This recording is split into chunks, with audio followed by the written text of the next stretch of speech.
Paulit-ulit na binasa ni Sarah ang liham. Bawat linya, nakalimbag sa malamig at formal na font ng gobyerno, ay parang nakaukit sa yelo. Matigas, walang emosyon at tila nanunuot sa kanyang dibdib. Nakahiga pa rin sa mesa ang sobre. May tatak ng isang law firm, katabi ng nakabukas na sulat sa ibabaw ng puting mantel sa kusina. Sumisilip ang sikat ng araw mula sa manipis na kortina. Gumuguhit ang mga anino sa mesa. Pero hindi yon napapansin ni Sarah. Mahigpit ang pagkakahawak niya sa papel. Halos pumuti ang kanyang mga daliri. Para bang unti-unting nawawala ang kulay sa kanyang mukha. Kasabay ng pag-agos ng dugo sa kanyang mga kamay. Pagbasa ng huling habilin, hinihiling ang inyong pagdalo. Mahina niyang pagbasa sa sulat. Ang simpleng mensahe sa liham ay tuyo, walang buhay. Ngunit kabaliktaran yon ng nag-aalborotong emosyon sa loob ni Sarah. Pagkalito, kaba, at isang mabigat na pakiramdam na tila may paparating na hindi maganda. Dahan-dahan niyang ibinaba ang sulat. Napatingin siya sa paligid ng kusina. Isang lugar na pamilyar, ngunit ngayon ay tila biglang naging malamig at walang laman. May bahagyang amoy pa ng kape sa hangin. Ang kape na ininom niya kanina para maalis ang antok. Pero ngayon, ibang pakiramdam na ang pumalit. Hindi na yon simpleng antok. Isa na itong matalim na kirot na halos maramdaman niya sa kanyang katawan. Mama, mahina at nanginginig ang boses na bulong ni Sarah. Mabilis siyang naglakad papunta sa kwarto ng kanyang ina. Suot ang manipis na robe sa ibabaw ng kanyang pambahay. Mama, pumanaw na si Mr. Manzano. Biglang napalingon si Ellen, ang kanyang ina, na kasalukuyang nagbuborda malapit sa bintana. Napabitaw ang sinulid sa kanyang karayom, ngunit hindi niya yon napansin. Nanlaki ang kanyang mga mata sa gulat. Pumanaw! Paanong nangyari yon? Kakakita ko lang sa kanya. Halos hindi makapaniwalang sabi ni Ellen. Ngunit makalipas ang ilang segundo, nagbago ang ekspresyon ng kanyang mukha. Kumunot ang noo at bumalik ang pamilyar na inis sa kanyang mga mata. Huwag mong sabihing iniwanan ka pa ng utang ng matandang yon. Nako, Sarah! Habang buhay kang pinahirapan ng kuripot na yon, pati ba naman sa kamatayan niya may pakulo pa rin siya? Mahigpit ang tono na sabi ni Ellen. Huwag kang pupunta doon. Huwag mong aatenan yung pagbasa ng testamento. Stress lang ang aabutin mo. At yung mga abogado na yan, abay, siguradong naghihintay lang yan na mapirmahan mo yung kung ano-anong papeles. Tahimik lang si Sarah. Nakatikom ang kanyang mga labi. Parang dumaan lang sa hangin ang mga salita ng kanyang ina. Hindi niya yon tuluyang narinig. Isang tanong lang ang paulit-ulit na tumatakbo sa kanyang isipan. Bakit? Bakit siya isinama sa huling habilin ni Mr. Manzano? Ang simpleng sulat na hawak niya ay walang sagot. Bagkus, lalo pa nitong ginulo ang buhol-buhol na sitwasyon ng kanyang buhay. Muli niyang tinitigan ang liham. Ngayon, iba na ang pakiramdam nito. Hindi na basta papel, parang may dala itong banta. Ano ang naghihintay sa kanya sa opisina ng law firm? Ano ang gustong iparating ng isang taong patay na, ngunit pilit pa rin siyang tinatawag? Ang liham na yon, parang tulay. Isang tulay na nagbalik kay Sarah sa mga panahong nakatira siya sa iisang bubong kasama si Mr. Tomas Manzano. At sa kanyang alaala, malinaw pa rin ang bawat sandali. Masakit, mapait, hindi malilimutan. Hindi mo ito bahay, Sarah. Hindi ito sayo. Malamig at mapanghamak na tono ni Mr. Manzano. Ang mga salitang yon, paulit-ulit niyang naririnig noon. Parang background music ng kanyang buhay. Paalala na hindi siya kabilang, na isa lang siyang dayuhan sa sariling tahanan. Madalas itong sabihin ni Tomas habang naghahain si Sarah ng pagkain sa hapag o habang nagsasampay siya ng mga bagong labang damit. Para bang sinasadya niyang hanapan ng pagkakataon na saktan si Sarah, na iparamdam sa kanya ang pagiging ibang tao. Gusto mo lang naman ng pera mula sa pamilya namin, hindi ba? Para kang ibon, laging naghahanap kung saan makakapulot. Tila ng iinsulto na sabi ni Tomas. Matulis ang tingin ni Tomas, parang x-ray na gustong silipin ang loob ni Sarah. Hinahanap kung may bahid ng kasakiman. Si Tomas Manzano ay ang mismong larawan ng pagiging kuripot at sakim. Mahigpit siyang mag-ipon.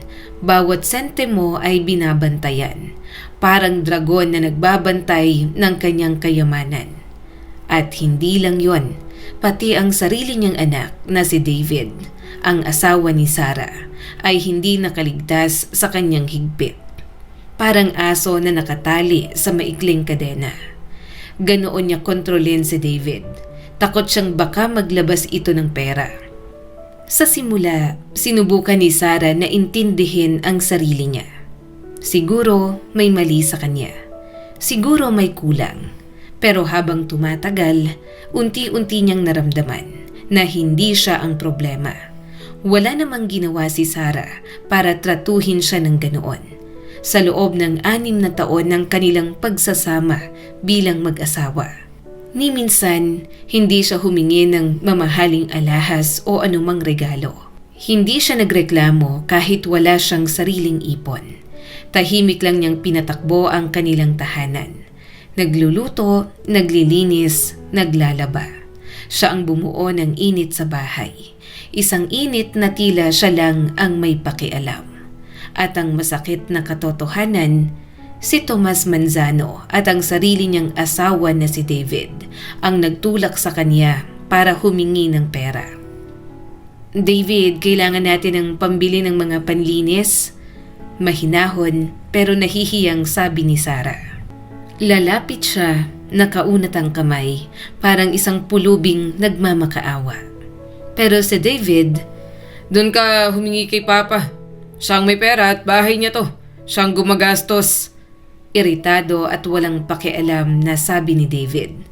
At si Tomas, hindi kaagad nagpapahuli. Ano, nandito ka na naman para gatasan ako. Gumastos ka ng sarili mong pera. Mapanlait na sabi ni Tomas. Sariling pera. Wala namang ganoon si Sarah. Ni minsan hindi siya nagkaroon ng pagkakataon para mag-ipon. Hanggang sa isang araw, napuno na rin siya. Ang lahat ng sama ng loob, pagod at pang-aapi, sumabog sa loob niya. Hindi sa sigaw, kundi sa katahimikan. Tama na, hindi na ako hihingi. Hindi na ako magluluto. Hindi na rin ako maglilinis. Mahina pero matatag na sabi ni Sarah. Sa loob ng 3 araw, naging magulo ang bahay. Walang pagkain sa hapag, makapalang alikabok sa sahig at walang nag-aayos. Si David nasanay sa mainit na pagkain at maayos na paligid. Noong una ay naguluhan, pagkatapos nainis. At si Tomas Manzano, nang tuluyan niyang napansin ang kalagayan ng bahay, sumabog siya sa galit. Umalingaw-ngaw ang boses nito. Ano to? Welga? Binablockmail mo ba ako? Galit na galit ito. Siguro tinatago mo lang ang pera mo. Gusto mong kami pa magpakain sa'yo. Sabi ko na sa'yo, gumastos ka ng sarili mong pera. At doon, hindi na napigilan ni Sarah ang sarili niya. Sumabog na siya sa galit. Anong pera? Mga kuripot kayo? Nanginginig ang boses na sabi niya. Agad niyang pinagsisihan ang mga salitang yon. Pero si Tomas, ngumisi lang siya.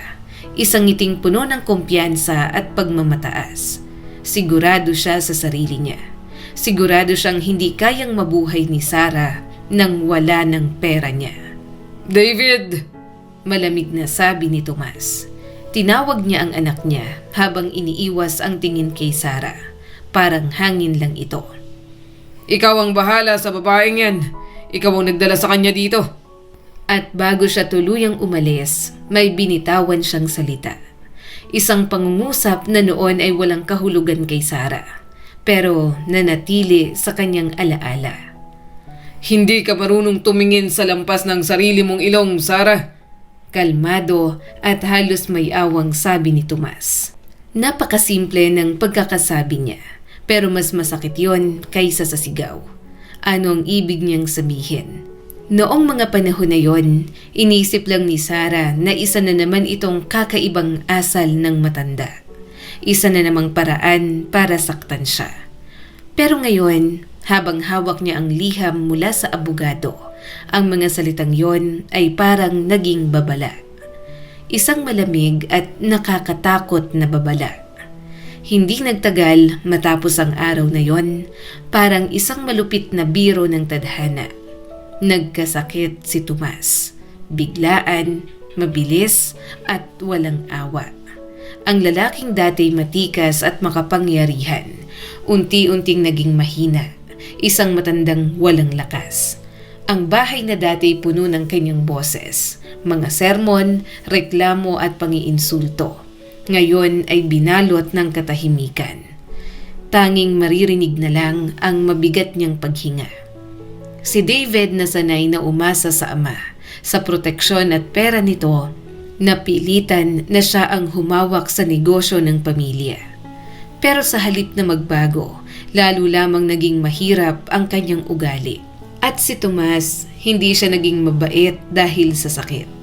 Sa halip, lalo pa siyang naging mabagsik. Lumayas ka dito.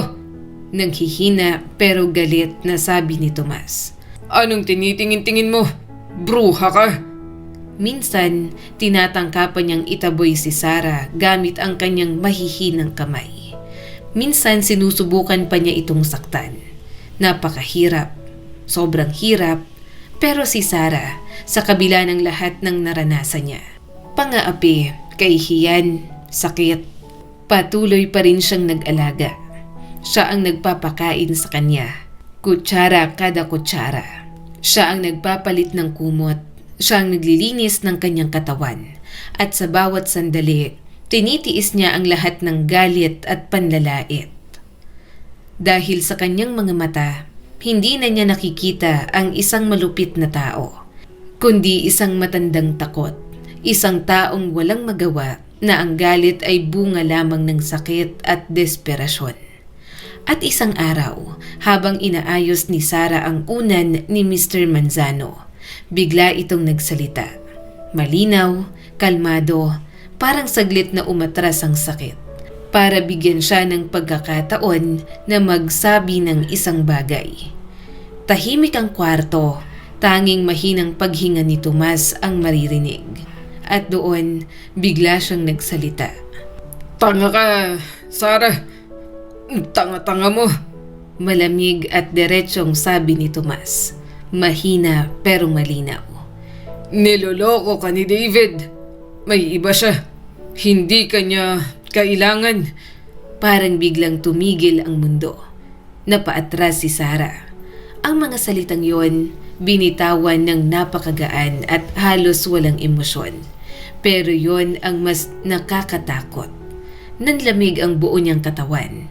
Gusto niyang isipin na wala lang yon, na deliryo lang yon ng isang may sakit na matanda. Ayaw niyang palalain pa ang sitwasyon nila ni David, lalo na't punong-puno na ito ng stress dahil sa negosyo at sa kalagayan ng ama nito. Kaya tumango na lang siya. Hindi nagsalita. Pinilit itago ang gulo sa kanyang kalooban at dali-daling lumabas ng kwarto. Pero hindi nagtagal, natupad ang sinabi ng kanyang biyanan. Isang gabi, pagod si Sarah matapos ang maghapon na gawaing bahay. Papalapit na sana siya sa kama para magpahinga. Pero bigla na lang bumukas ang pinto ng bahay. Pumasok si David kasama ang isang babae. Isang babaeng maingay, makulay ang makeup, at may kumpiyansang parang siya ang may-ari ng bahay na yon. Malakas ang kanyang tawa, umuugong sa buong tahimik na sala. Sarah! Kailangan nating mag-usap. Malamig at walang emosyon na sabi ni David. Walang kahit anong pagsisisi sa boses niya. Parang malamig na hangin sa taglamig. Ayoko na ng tagapag-alaga. Gusto ko ng atensyon. Naiintindihan mo ba? At bahagyang nagkibit balikat ang asawa niya.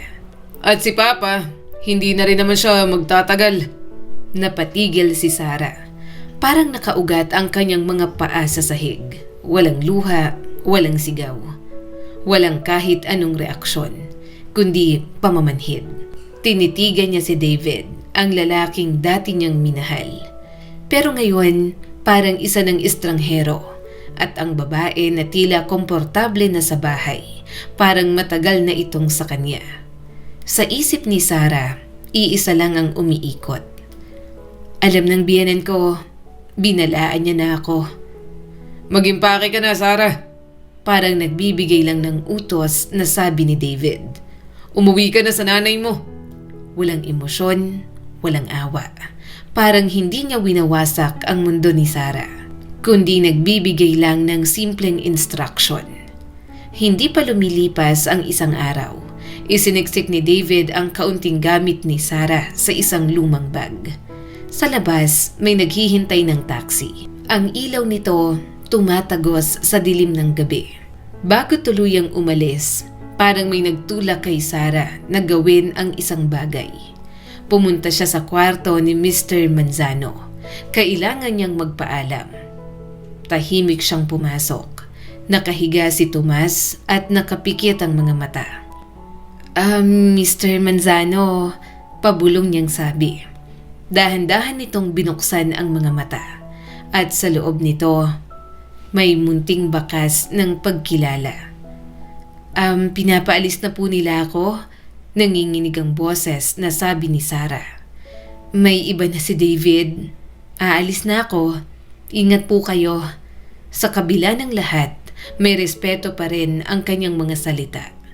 Humalo yon sa malamig na hangin ng kwarto, pati na rin sa amoy ng gamot. Mula sa labas, narinig ang malakas na tawa ng kabit ni David. Isang tawang mapanlait at masakit pakinggan. Napabuntong hininga si Sarah at tuluyan na siyang umalis. Dinala siya ng taxi sa dilim ng gabi, pabalik sa kanyang ina. Sa isang mundong bigla na lang naging estranghero.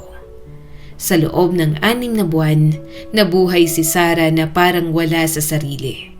Parang may bahagi ng kanyang pagkatao ang naputol at hindi na maibabalik pa. Hindi tumawag si David, hindi sumulat, walang balita, walang paliwanag, wala ring usapan tungkol sa hiwalayan. At nang dumating ang balita na pumanaw na si Tomas Manzano, hindi man lang siya inimbitahan sa burol. Para sa kanila, matagal na siyang patay. Huwag kang pupunta, Sarah. Bakit ka pa pupunta? Mas masasaktan ka lang. Mahigpit na hinawakan ni Ellen ang braso ng kanyang anak sa may pintuan. Anak, pakinggan mo ko. Umiiyak at halos nagmamakaawa na sabi ni Helen. Ngunit marahang kumalas si Sarah. Ang kanyang mga mata na dati malambing, ngayon ay may kakaibang katigasan. Isang matibay na desisyon. Hindi siya pupunta para sa mana. Hindi para sa pera. Pupunta siya para sa kasagutan. Bakit siya isinama sa testamento ni Tomas Manzano? Ang lalaking buong buhay siyang minamaliit, pinapahiya, tinuturing na walang halaga.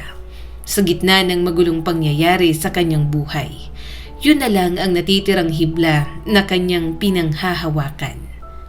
Huminto ang sasakyan sa harap ng isang modernong gusali. Salamin ang harapan nito, malamig at tila walang buhay sa ilalim ng mapusyaw na langit. Isang law firm. Pagpasok niya sa loob, agad niyang naramdaman ang bigat ng paligid. Tahimik pero punong-puno ng tensyon. Sa isang mahabang mesa na makintab, nakaupo na ang ilang tao, mga hindi niya kilala. Marahil mga kamag-anak. At syempre, si David. At sa tabi nito, nakadikit ang babaeng yon, ang kabit. Nakangiti, tila sabik na sabik sa mangyayari. Pagkakita pa lang kay Sarah, kumunot na ang noo ni David. Tumayo ito at lumapit. Anong ginagawa mo dito, Sarah? Mapanghamak na sabi ni David. Ngumisi pa ito. Umaasa ka bang may makukuha ka? Ganun ba katanga ang tatay ko para isama ka? 6 na buwan ka nang wala sa buhay namin. Tahimik na sinalubong ni Sarah ang tingin niya. Walang emosyon, walang galit, walang sakit na pinapakita. May dahilan kung bakit ako sinama ng tatay mo sa testamento. Kalmado at malamig niyang sagot.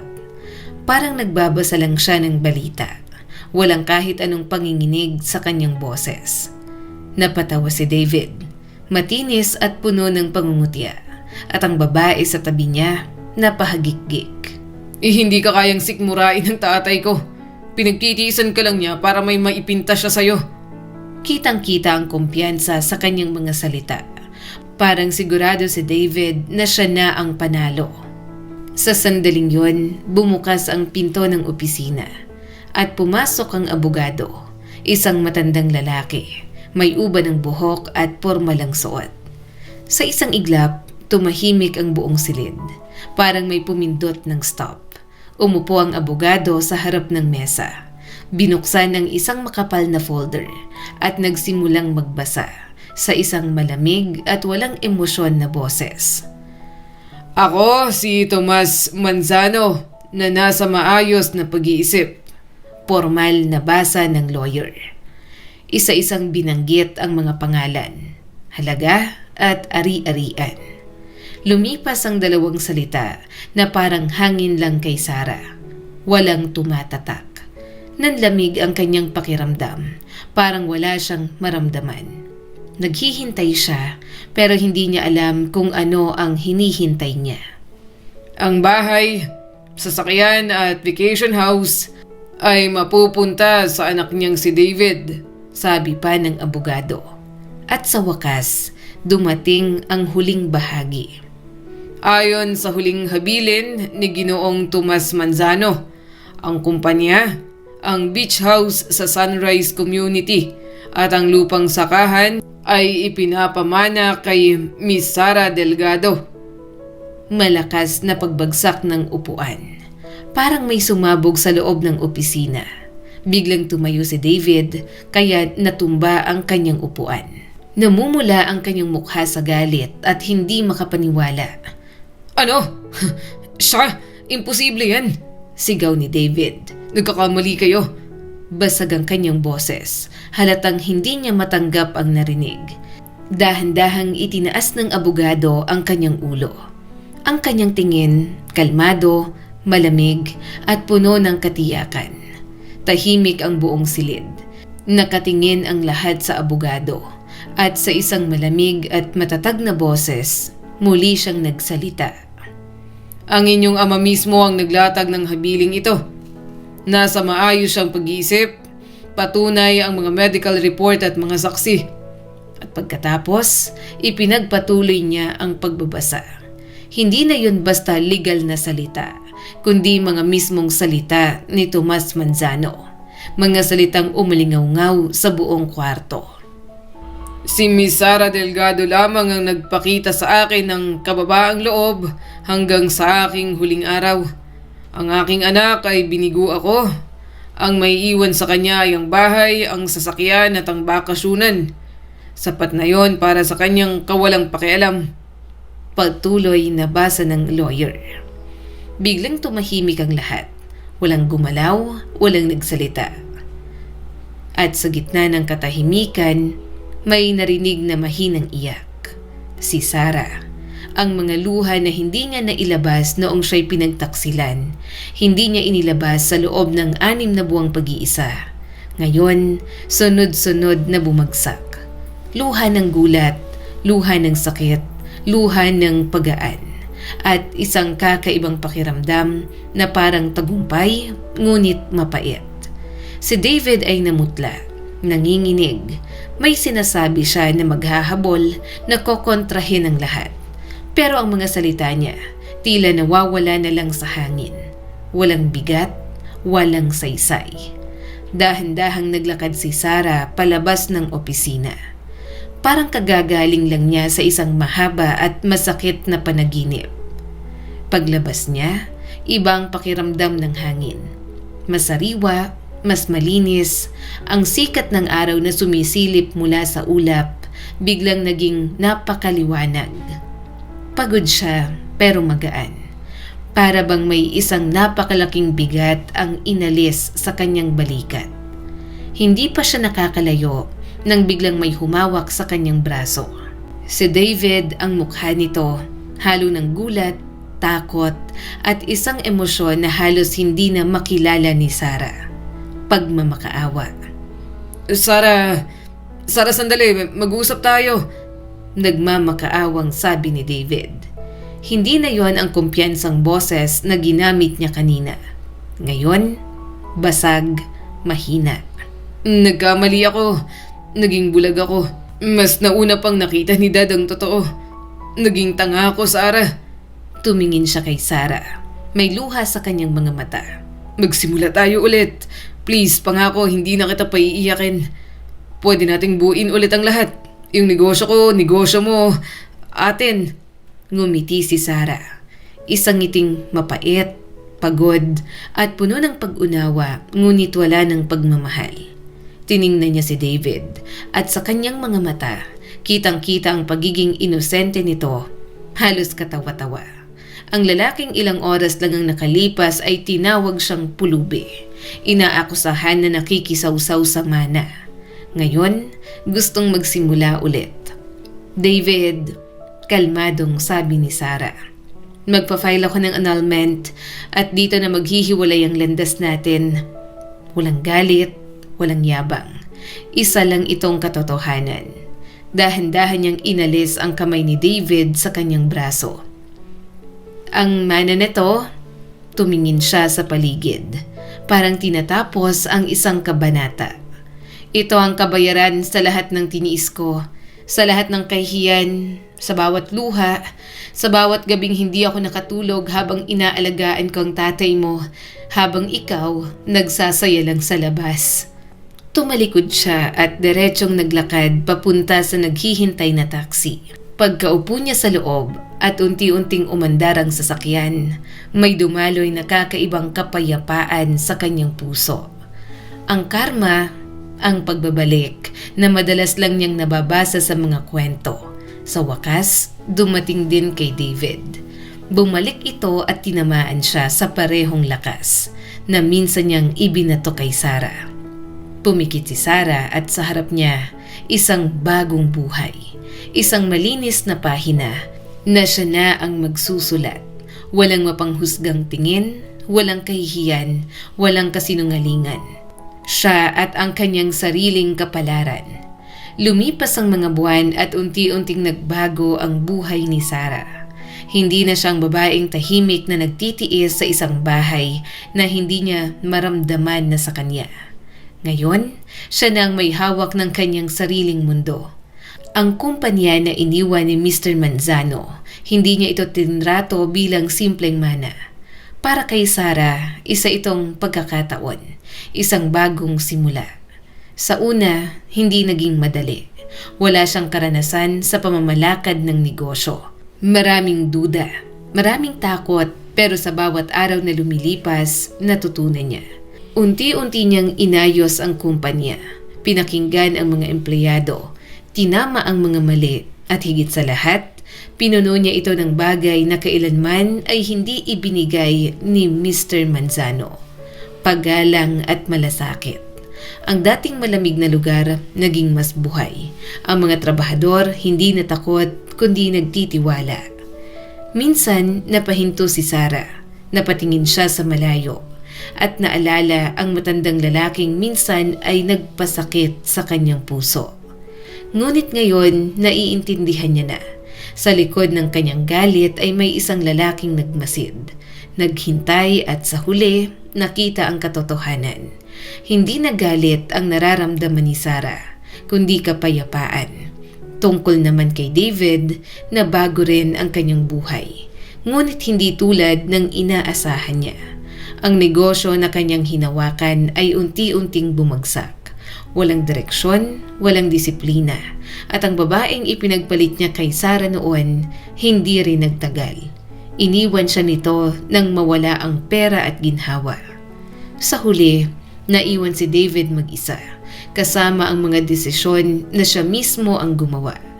At si Sarah nagpatuloy, mas matatag, mas malaya, at higit sa lahat, mas masaya.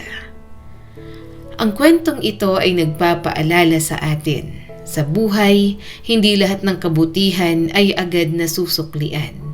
Minsan, kailangan mo munang dumaan sa sakit, sa pang-aapi at sa pag-iisa. Ngunit laging tandaan, ang tunay na halaga ng isang tao hindi nasusukat sa yaman o sa tingin ng iba, kundi sa kung paano siya magmahal, magtiis at manatiling mabuti kahit na nasasaktan. At ang karma, hindi man agad dumarating, pero sigurado, bumabalik ito sa tamang panahon.